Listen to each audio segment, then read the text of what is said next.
Suddenly a shaft of light hit Neil's eyes. He looked up to see Uncle Robert standing there. "We need to get moving. There's timber to be sold at the market, and Thomas isn't here. We need to leave quickly if we're to get there early." Neil didn't argue. He knew his place: to get up, wash, get dressed, and be ready as quickly as possible. He got dressed, kissed the pebble resting on his pillow, slipped it into his pocket, and went through to the next room.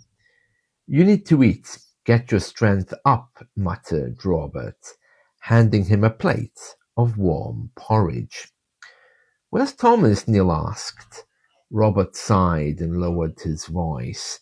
"He didn't come home last night. Last I saw him, he was getting very drunk at the inn. The last time he did this, I went and dragged him out, but this time he can hang as he grows. No doubt he'll be back later. I'll need to give him a good talking to. I don't want your aunt to see him like that. You know what she's like about alcohol. She refuses to have even a drop in the house. He knows not to try to come home when he's drunk. Not after last time." Neil sensed not only anger, but also deep concern and a feeling of foreboding. He knew there was little point trying to make Robert feel better. The best thing to do was simply listen and nod. As they stepped onto the wagon, they heard a horse galloping along the road in the distance.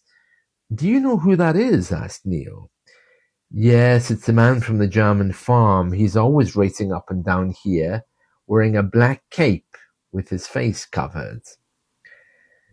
I saw him when he was in the cemetery. It was a bit strange that he didn't." "At the cemetery? What were you doing there?" "No good can come from going up there," barked Robert before Neil could finish. "It wasn't me, it was Esther who wanted to go." At that point, Neil could feel Robert's eyes burning into his face. "Well, I hope she didn't fill your head with any superstitious nonsense. Her father is from the Highlands. He sees ghosts, monsters, and the dead on every street corner."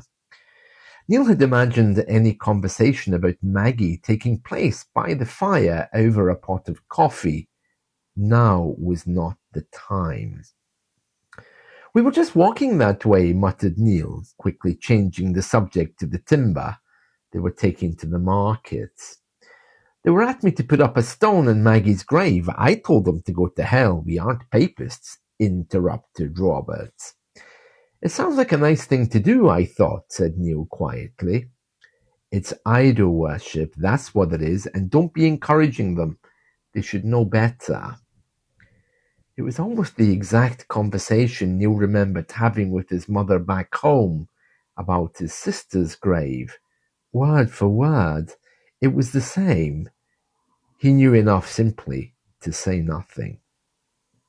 "We need to go to the post office later. Miss Clark mentioned there's a package waiting for us," said Robert in his usual blunt manner. Neil gripped the pebble in his pocket more tightly as he wondered whether the package might include a letter from back home. He was grateful for the change of conversation. As the wagon pulled into the marketplace, a voice called out, "Mr. Jeffrey, I need a moment of your time. It's about Thomas." Neil looked over and saw a young man about his own age. Robert climbed down from the wagon. Neil couldn't hear every word, but he caught a few fragments. "Jumped. Drunk as a skunk. Then he got violent. Left.